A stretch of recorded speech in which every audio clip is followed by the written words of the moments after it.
Welcome, everybody, to another episode of the AgView Pitch. We're heading into another marketing week, and we are at the front end of June. Finally, it seemed like May took forever to do anything, to plant, to watch it quit raining, all kinds of fun stuff. So today, we are lucky enough to have with us Jim McCormick with agmarket.net. Jim, how's it going? Doing well, Chris. Thanks for having me on. Well, it's great to have you on again. As I told you in the text, we get a lot of good feedback. You got some good information and a lot of good perspective on some things, and so we really appreciate you being with us here today. So, what I want to start out with is, what are you hearing from your clients as far as planning progress? Or most of the guys you guys work with getting kind of things wrapped up, or there's still some big pockets that guys are trying to plug some things in the ground yet? Well, I'm based here in Northern Illinois, just outside one of the Chicago suburbs in McHenry County is where I live and work. In general, though, we have a span, Chris, all across the country. And I would say, a vast majority of our clients are done, but there are pockets. There's pockets here in Northern Illinois. There's pockets here near Kankakee that the reality is we've had quite a bit of rain, a lot of heavy rains. I would guess the planting progress coming in here to the first week of June is going to be somewhere around 90%. And, to put that in perspective, if that's correct, that means roughly 10% of this crop's not planted, which is roughly 9 million acres. And then the beans were making progress. But, if you look at the market's reaction, here coming out of the end of May, it's been very disappointing. The May, corn market, new crop corn, pretty much gave up all the May rally here in the last week of May. And if you're one of those producers that haven't got the crop in the ground and you're struggling right now, it's incredibly frustrating because it does seem good, bad, right, wrong. The trade mentality seems to cross that Rubicon where rain is bullish in the fact we're not getting the crop planted. Hey, we're getting rain planted going into June. We're setting ourselves up for a pretty good crop. Yeah, it seems like these futures markets are just that too, right? It seems like the futures market looked at a planting issue, gave us a rally in May, and now it's taken it away. So is there other things, or are there other things that could be putting some pressure on the markets other than, I think there was a lot of farmer selling, which kind of, I think, capped how high we did go in May. Any comments on any other things besides the planning progress and things that either drove it up or brought it back down? Well, what you saw earlier was you did see a lot of short covering in the market, led by the wheat primarily. The wheat market really exploded because of what's going on, not necessarily in the United States, but what's going on in Europe. Russia had a drought going on. Ukraine had a drought going on. Then Russia got hit with a frost. That drove a lot of the funds out of the wheat. And I think it kind of spilled into the other markets. Now, last week's CFTC report suggested the funds started putting that corn position back on. They sold 50,000. We haven't got the updated numbers as we're doing this recording right now. So the funds, they were the ones that gave the market, that really essentially drove the market up. Once they quit buying, the farmer was sold into it. The funds are now starting to read back up. Some of the put the positions back on, and you're seeing what happens. We're going right back down. The end user at this point in time seems to be content and not getting too aggressive chasing the market. And that may be simply because we're not seeing that export demand that you normally like to see right now to kind of get the market excited. It's just not there, unfortunately. Yeah, there's gonna be a lot of things to watch as we progress here. I think back to the planning pace for 1 second, and then we'll roll into a couple other topics. But I think, like you said, if there's 9 million acres yet to plant, there's probably, if anything, there's a couple million to replant. I would say, based on what we see and what we're hearing from a lot of our clients. Anything there that you think could impact anything, or is that going to be something that you wouldn't find out until harvest from the market? Okay, well, as for the replant, that gets very tricky. It doesn't really get dialed in probably until harvest. Remember, Right. because when we do the balance sheet, Chris, or the balance sheets, right now they're going to work with 92 million acres planted. We only harvest about 92% of what we normally plant. Okay, so part of that 8% not planted versus not planted gets kind of put into the prevent plant, maybe get washed out type of situation. We will make prevent plant adjustments, but you will not see that till the end of the year. But what you're going to see with your answer about delayed plantings as well as replants, the question is, can we hit trendline yield, which we have not hit for many, many years. And trendline yield's around 181. So that's where you're going to get that maybe bullish argument that could give us a secondary rally here into June, July, is hey, wait a second, this trend line yield is not there, and we start pulling yields 4 or 5 bushels off of trend line yield, it will tighten up the balance sheet. The other thing we're going to look at coming into on Monday here is the first crop ratings of the year. They don't give you crop ratings till we hit that 50% emerged. We hit that last week. So we'll get that first number this week. And it's really going to be interesting to see where that number comes at. I think you're going to see a lot of variability. I mean, I was leaning to think maybe the crop ratings would be a little bit disappointed. We've heard a lot of people mud the corn in. They forced it to get in, worried about emergence. Not so certain about how it looks. Some of my clients that were worried about that earlier in the week have kind of backed away.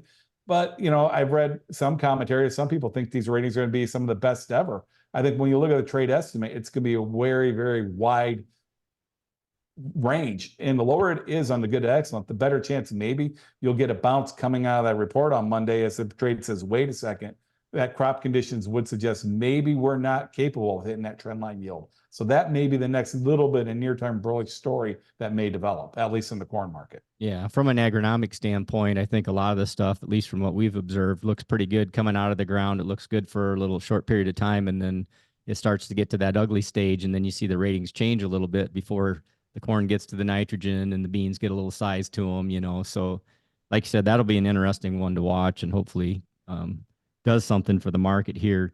Next topic I want to hit on is the kind of the geopolitical stuff going on. China not buying anything. Does the election have anything to do with it? I mean, we can throw a few things at this and kind of get some perspective, or kind of what things we should be paying attention to on the geopolitical side. And are we going to have some demand, I guess, is the question too.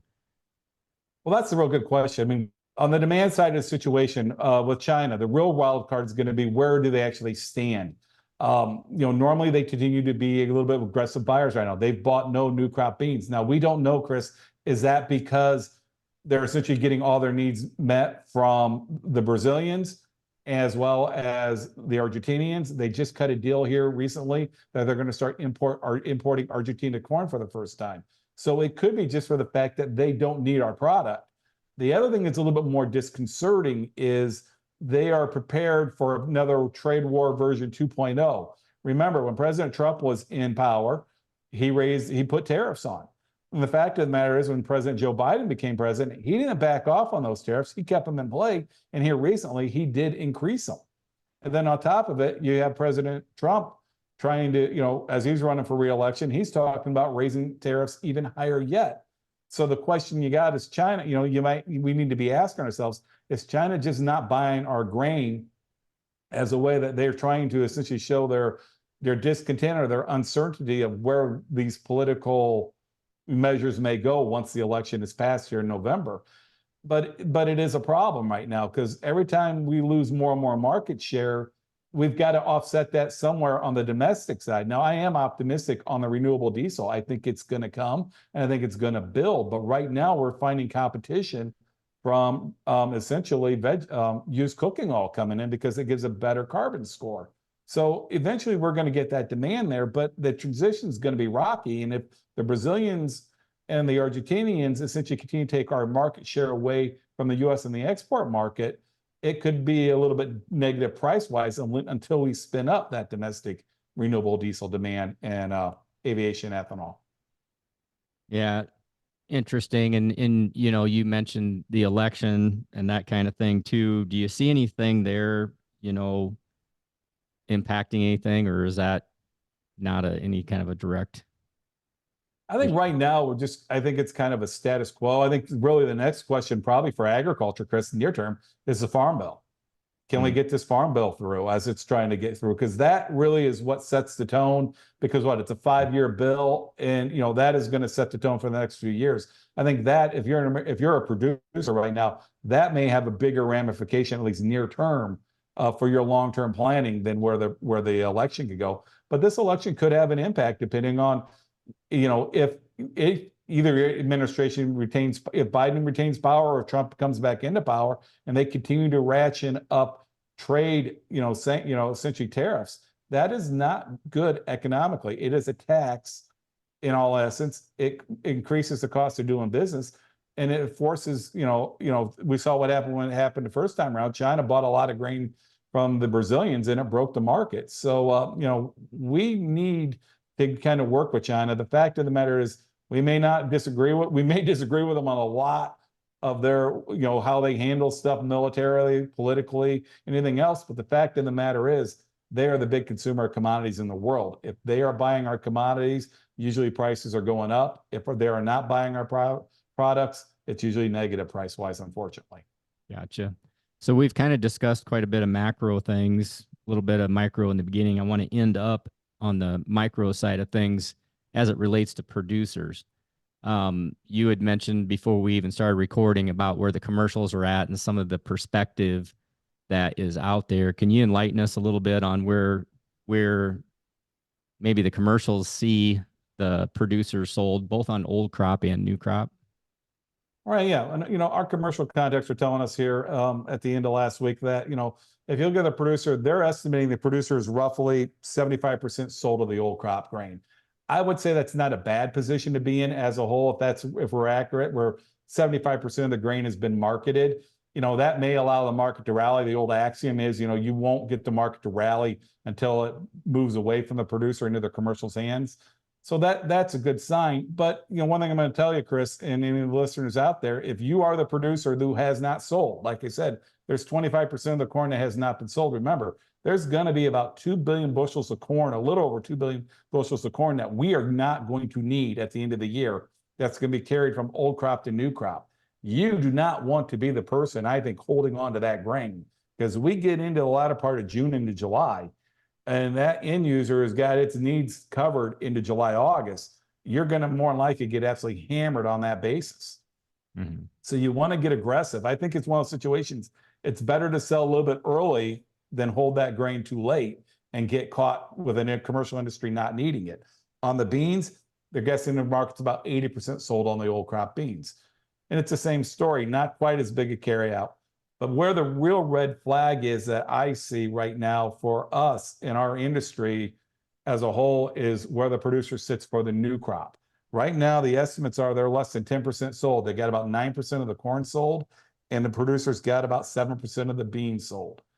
So if that story is accurate, and this is the best estimate we're giving, it's not a guarantee. Those numbers are, to me, a little bit frighteningly low, especially with the way the corn market just traded here at the end of May. You had to move back up to the 200-day moving average two different times in the month of May. Both times failed to hit that $5 target like a lot of people want. And now we're back down here below 470. And, we know how tight the profit margins are going to be this year. And, what's changed this year, Chris, in the last couple of years is what happens if you're wrong. When you look at bull market years, in 2012, you made a lot of money in the drought. 2013, you made decent money in the transition year. And then in 2014, we know the prices fell out of bed. We're following the same pattern in the last couple of years. We were up 2 years ago on the essentially the Ukrainian war premium. Last year, we transitioned. This year, it's the same situation. What I'm fearful those previous 2 years, if you didn't get the grain sold, you just left money on the table. Even on the fall lows, you are still profitable. Right now, what we're fearful of, you're looking at a projected corn carryout around 2.1, 2.2 with a normal crop. You're looking at a stocks use around 14, 15%. Historically, between 2014 and 2018, you had stocks use bounce between 10 and 12, 13%. Corn went to 350. So that could be our analog, what could happen in the long run. Corn futures go below 4 down to 350. Beans, like I said, less than 10% sold on beans. We're a little bit below $12 beans, but you're looking at a projected bean carryout of 445 million bushels for new crop.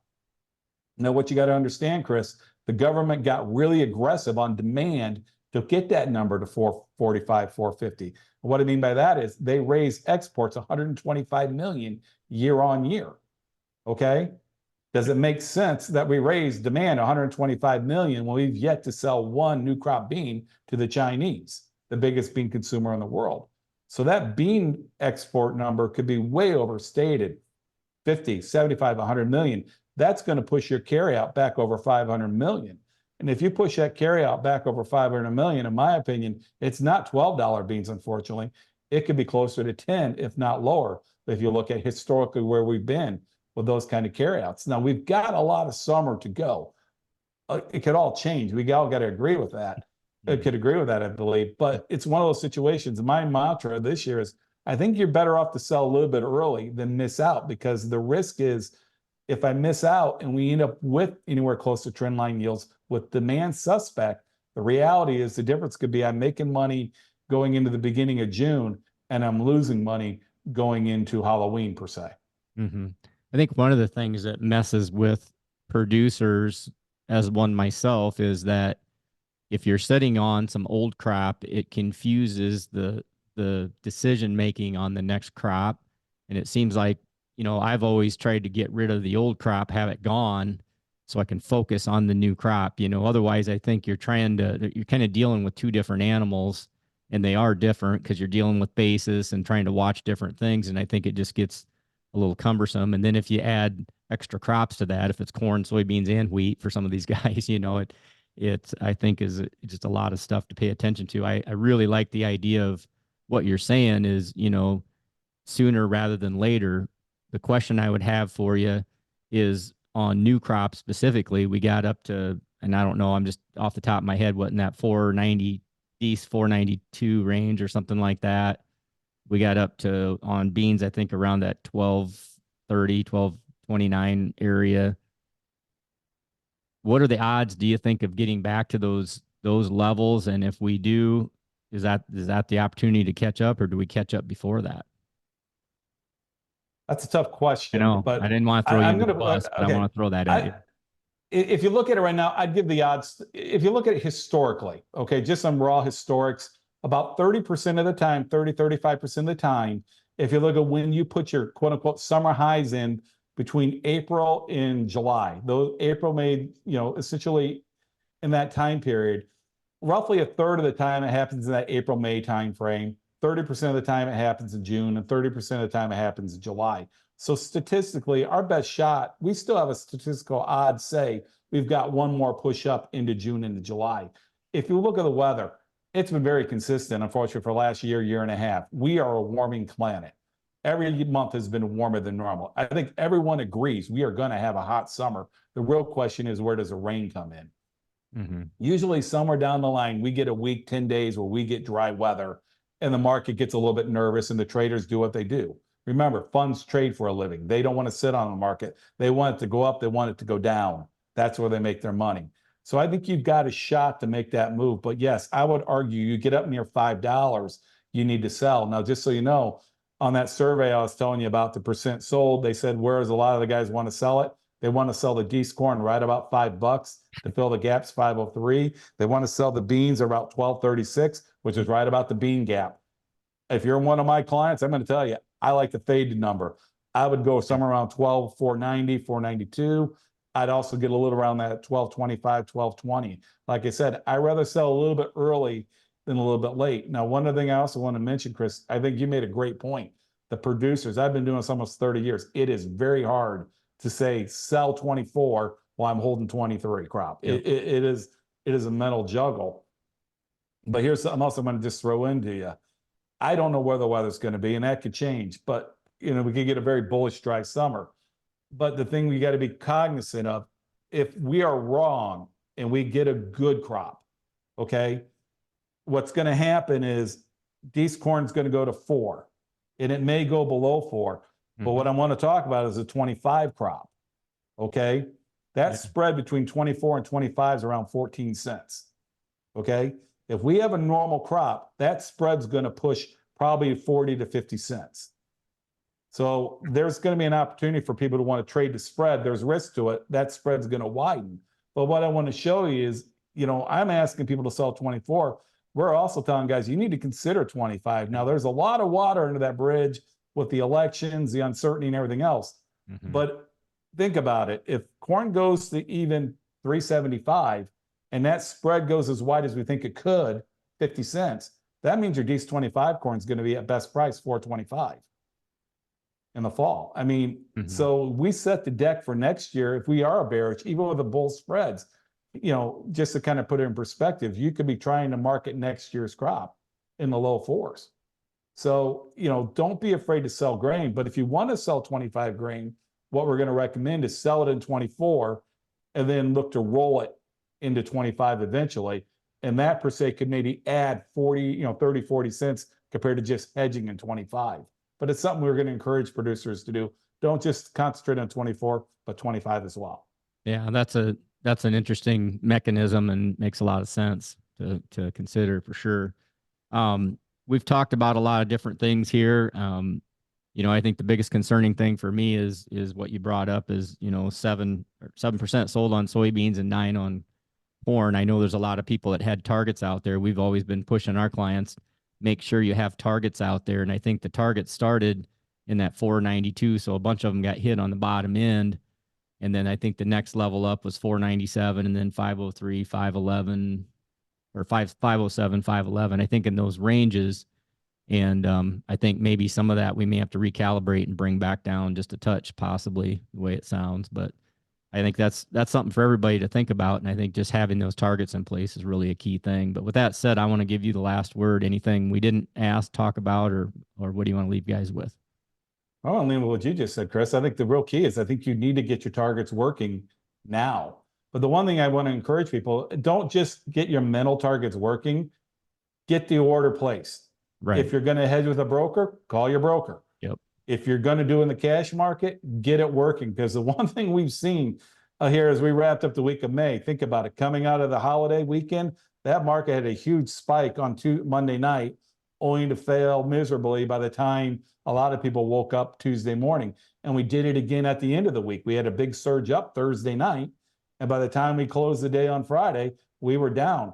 Some of your best opportunity to market grain here in the last few weeks and months has not been during the day session. It's actually in the night session. Mm-hmm. So Chris is right. Get the orders working, figure out your plans. Like I said, I'm just going to encourage you. I'm still going to argue selling a little bit early is better than selling late this year, because if it is a big crop, the difference is break evens are, a positive balance sheet at the end of the year or a negative.